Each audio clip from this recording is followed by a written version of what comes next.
يا ولاد لقوا مجابر جماعيه في شمال سيناء وما يقولوا الجيش المصري هو اللي عاملها. الكلام اللي لما تقوله ده يا عم ده تعالى يا حبيبي وانا فاهمك. جريده ذا جاردن البريطانيه نزلت تقرير عن منظمه اسمها منظمه سيناء لحقوق الانسان. قالوا لك ايه بقى؟ انهم لقوا مدافن جماعيه في شمال سيناء جنب العريش، وجايبين لك بقى صور جماجم واقمار صناعيه وحاجات موثقه كتيره قوي، وقالوا لك ان الجثث دي مدفونه على عمق 30 سم. ده لو الجيش كان لما يحفر بجاروف وجرد البحر كان فحت اكتر من كده. وقالوا لك بقى ان الشهود قالوا ان الجثث دي كانت لابسه لبس عادي مش لبس عسكري. وقالوا لك كمان ان الموضوع ده مش نتيجه حرب عاديه، ده في كلام عن منسوبه للجيش المصري. ليه يا مصر كده؟ ليه يا مصريين كده تعملوا كيف اخواتكم؟ وقالت لك الجريده ان الكلام ده احنا لسه مكتشفينه ومصورينه بالاقمار الصناعيه. في حين بقى لما ترجع لقناه الحظيره تلاقي خبر نازل في 2019 منزله مسعد ابو فجر، ده الراجل اللي اسس منظمه سيناء لحقوق الانسان. واما يقول بقى في التقارير نفس الكلام اللي حصل ده، الجيش المصري ما عرفش عمل ايه فينا وبهدلنا وشويه كلام كده مش عايز اقوله عشان ما تحذرش، ونفس الكلام اللي كاتباه جريده ذا جاردن. بس قال لك ايه بقى الواد مسعد؟ قال لك احنا لينا طلبين اتنين. ايه طلباتك يا عم مسعد؟ قال لك الطلب الاول هو وقف المعونه الامريكيه لمصر اللي بتقدر بمليار و300 مليون دولار. الطلب الثاني بقى ان امريكا تعلق ارسال المعدات العسكريه لمصر حتى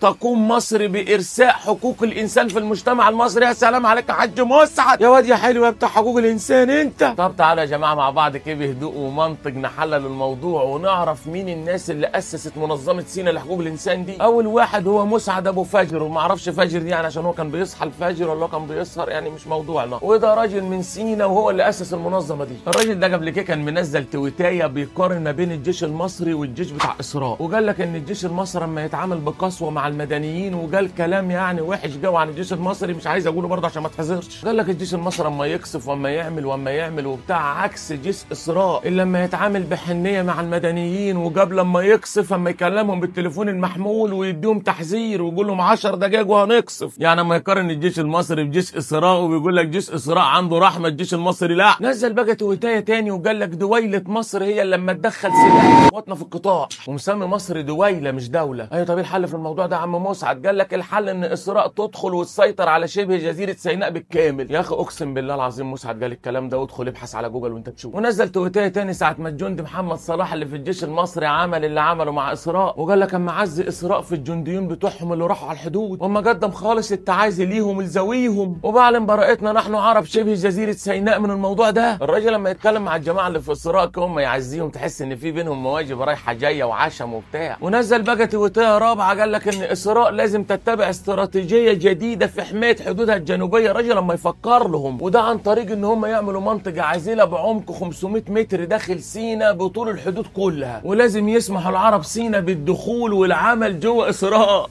ونيجي بقى للمؤسس الثاني معاه وهو احمد ابو سالم، وده بقى من العريش وهو المسؤول عن الجانب الاعلامي بتاع داعوشو، وده بقى الصديق المقرب لواحد اسمه شادي المنيعي، وده من الاخر كل راجل بتاع اسراء جوه سيناء وعلى اتصال شبه دائم بالموساد.